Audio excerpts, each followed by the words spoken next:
Thanksgiving is right around the corner, and the winter holiday season is just behind the calendar's greatest day of football and feasting. But for now, it's time to dive in on this week in the NFL, which features one of the most anticipated games of the entire season. The Packers have won 3 of 4 against Mike Zimmer's Vikings, but if anyone has a clue about which Minnesota team will show up this week, please also give me the upcoming lottery ticket numbers. Kirk Cousins has the best touchdown/interception ratio in the NFL, and the Vikings are the only team in the NFL to lead by at least 7 points in every game this season. And Minnesota is 4-0 against the spread as an underdog this year. That's the good. The bad? For starters, they only have one win over a team that currently has a winning record. When Minnesota plays good teams, the Packers are 9-1 against the spread and have won 8 straight with Aaron Rodgers at QB, so yes, they're very good. The Vikings lose. They lost by 1 to Arizona, by 4 to Dallas, and by 3 to the Bengals and Ravens. If the Vikings want to save Mike Zimmer's job, this is a must-win, with 3 road games in their next 4, plus a home date with the Rams on December 26th. I don't see it happening. Pick Packers to win by 3 to 4 points. This is a rematch from last year's 24-21 Eagles win, when then-rookie Jalen Hurts had 273 yards of total offense in his first career start and snapped the Saints' 9-game winning streak. The Eagles like to set up the pass with the run. They have rushed for 175-plus yards in 3 straight games, and Hurts is developing a rapport with rookie Devonta Smith.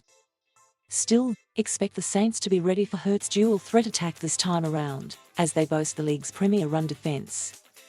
The Titans were held to 66 rushing yards on 29 carries by New Orleans, with the longest rush going for 7 yards. As someone who bet the Eagles last week, it was a fortunate result despite the final score, as Denver imploded repeatedly, going 1-for-5 in the red zone and just 1-for-3 in goal-to-go situations. An 88-yard fumble was returned for a touchdown as the Broncos were marching to tie the game at the end of the third quarter. Even though I lean the Saints here, Trevor Siemian has been so poor in the first 3 quarters for 2 straight games. Asking a journeyman to deliver fourth-quarter comebacks every week is too tall an order. Pick Eagles to win by 1 to 2 points. Sunday is shaping up as the Cam Newton revenge game against Ron Rivera. Washington had multiple opportunities over the last few years to scoop up the QB that he paired with to get to the Super Bowl, and passed every time. Meanwhile, Newton is taking first-team reps this week, and Carolina coach Matt Rule made it sound like Cam could be the starter on Sunday. Gamesmanship? We'll see. The Panthers, amazingly, are just 1 game back in the loss column of Tampa in the NFC South. The defense has been the story, holding Arizona to just 169 yards and 3.2 yards per play. Look closer, and Carolina bottled up Mac Jones and Matt Ryan recently, too. With a healthy Christian McCaffrey, Washington ranks 25th defending RB pass, and CMC is always a threat out of the backfield. The Panthers should have a lot of success against the Chase Young-less defense. Washington is coming off an impressive 29-19 home win over Tampa Bay, but the score was a little deceptive.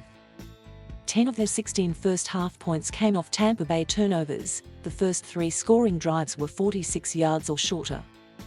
Washington only averaged 4.5 YPP, but Taylor Heinicke's offense converted 11 of 19 third downs, and a 10-minute drive locked up the game.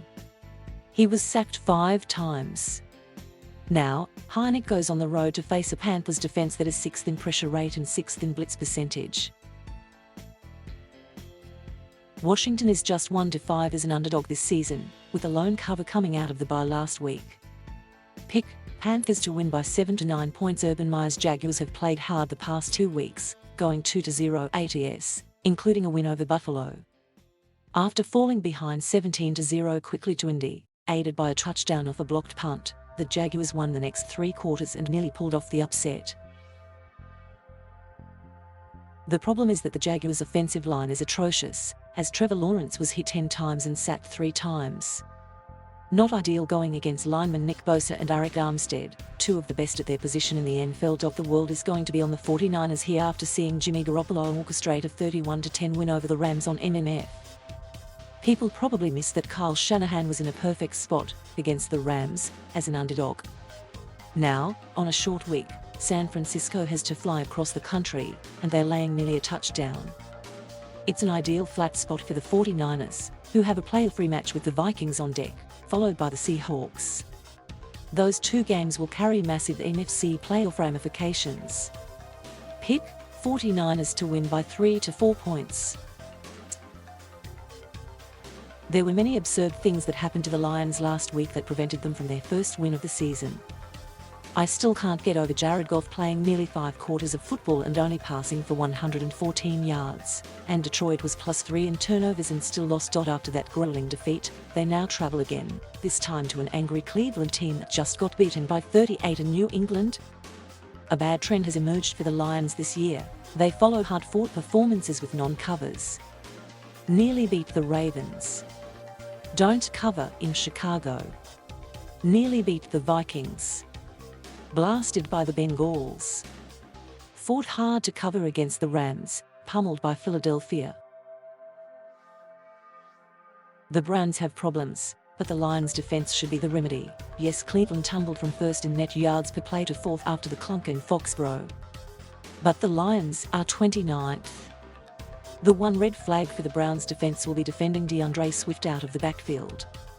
Cleveland ranks 23rd defending RB receptions, and Swift leads the Lions in catches.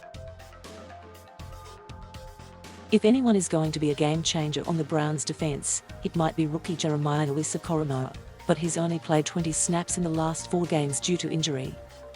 The Browns will leave their corners to defend one-on-one and put 8 in the box to stop the run and rattle Jared Goff in inclement weather. Pick Browns to win by 15 to 21 points.